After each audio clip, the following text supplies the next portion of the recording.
அன்பானவர்களே, இயேசு கிறிஸ்துவ நாமத்துக்கு ஸ்தோத்திரம் உண்டாவதாக. இந்த நாளுக்காக தேவனுக்கு நம்ம நன்றி சொல்லுவோம். இன்றைக்கு கூட ஒரு வேதத்தில் ஒரு வசனத்தை எடுத்து நாம் தியானிப்போம். ஏசாயா 59:1 பாருங்கள். இதோ ரட்சிக்கக்கூடாதபடிக்கும் கர்த்தருடைய கை குறுகி போகவும் இல்லை, கேட்கக்கூடாதபடிக்கு அவருடைய செவிகள் மந்தமாகவில்லை அப்படின்னு சொல்லி நாம் பார்க்குறோம். இந்த வானமும் பூமி எல்லாம் அவரது. அவரால் ஆகாத காரியம் எதுவுமே கிடையாது. ஒரு வார்த்தை சொன்னாலே இந்த ஒரு வார்த்தைனாலே இந்த உலகத்தை உருவாக்கின தேவன். அதுபோல் அவரால் எல்லாம் ஆகும். ஏன்னா நமக்கு ஜபத்துக்கு பதில் வரல அப்படின்னு சொன்னால் நம்மக்கிட்ட ஏதாவது காரியம் இருக்கிறதா அப்படின்னு சொல்லி பாருங்கள்.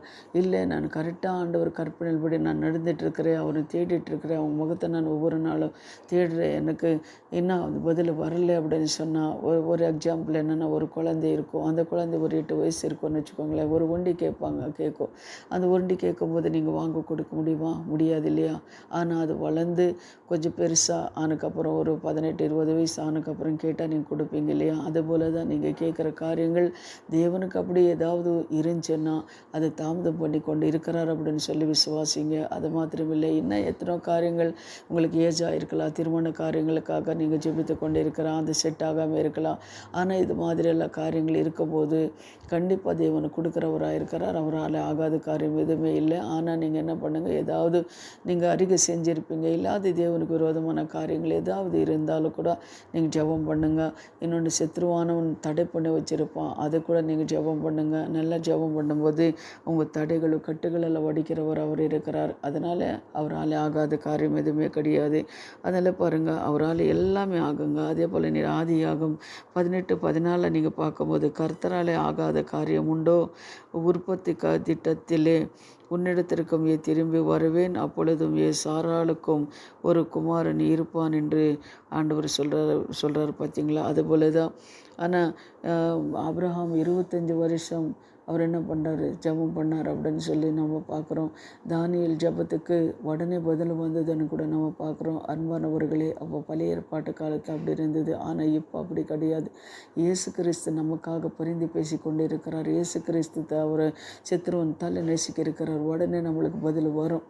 ஆனால் நான் விசுவாசிக்கிறேன். அதுபோல தான் உங்களுக்கு கூட கண்டிப்பாக தேவன் என்ன பண்ணார், பதில் கொடுக்குறவராக இருக்கிறார். ஜெபம் பண்ணுங்கள்.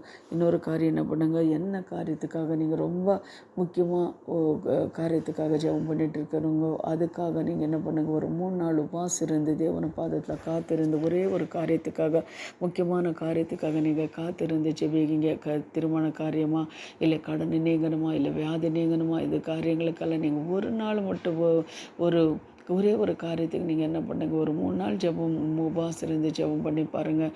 கண்டிப்பாக என்ன பண்ணுறாரு, கர்த்தர் உங்களை ஜெபத்தை கேட்டு அவர் விடுதலை கொடுக்குறவராக இருக்கிறார் அப்படின்னு சொல்லி நான் விசுவாசிக்கிறேன்.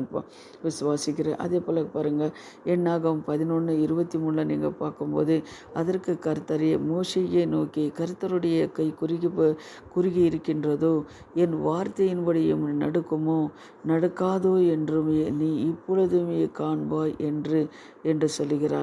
என் கரம் குறுகி போவதில்லை, என் வார்த்தை இப்படி நடக்காதோ என்றோ நீ இப்பொழுது காண்பாய் அப்படின்னு சொல்லப்பட்டிருக்கிறது. அதுபோல் தேவனால் ஆகாத காரியம் எதுவுமே கிடையாது. என்ன ஜெபத்திற்காக நீ ஜெபிக்கிறீங்களோ கண்டிப்பாக தேவன் அந்த ஜெபத்துக்கு பதில் கொடுக்குறவராக இருக்கிறார். நீங்கள் விசுவாசத்தோடு ஜெபிங்க. அதில் இருந்து விசுவாசம் இருக்கா, அதில் இருந்து ஜெபம் இருக்கிறதா, அதில் இருந்த அந்த உபாசம் இருக்கிறதா நினச்சி பாருங்கள். கண்டிப்பாக ஆண்டவர் என்ன பண்ணுறாரு, அப்படி நீ இருக்கும்போது ஆண்டவர் உங்களுக்கு ஜெபத்துக்கு பதில் கொடுக்குறவராக இருக்கிறார். இப்போ நம்ம ஜெபிக்கலாம். எங்களை அதிகமாக நேசிக்கிற பரலோக பிதாவே, இந்த காலை வெள்ளம் அப்பா கேட்குற ஒவ்வொரு பிள்ளைங்களும் தகப்பனே, விசுவாசத்தோடு தகப்பனே அப்பா, அவங்களுக்கு கர்த்தாவே என்னென்ன காரிய தடை இருக்கிறதோ அந்த காரியங்களெல்லாம் நிறைவேற்றி கொடுக்குற தேவன் நீர் ஆண்டவரே. அப்பா, நீர் ஆசீர்வதிக்கிற தேவன் சுவாமி. உங்களால் ஆகாத காரியம் எதுவுமே கிடையாது கர்த்தாவே. உங்களால் எல்லாம் ஆகும் ஆவியானவரே. அப்பா, ரட்சிக்கக்கூடாதபடிக்கும் கர்த்தருடைய கை குறுகி போகவில்லை, கேட்கக்கூடாதபடி அவருடைய செவி மந்தமாகவில்லைன்னு சொல்லி என் தேவன் வசனம் சொல்லியிருக்கிறது கர்த்தாவே. இந்த வசனத்தை விசுவாசித்து என் தேவனால் எல்லாம் நடக்கும்னு சொல்லி விசுவாசித்து ஜெபிக்கிற ஒவ்வொரு பிள்ளைங்களும் மேலே தேவாவுன்னு கரம் இறங்குறதுக்காக நன்றி. இயேசுவின் நாமத்தினாலே பிதாவே, ஆமேன். ஜெபம் பண்ணுங்க. கர்த்தர் உங்களோட இருப்பார். ஆமேன்.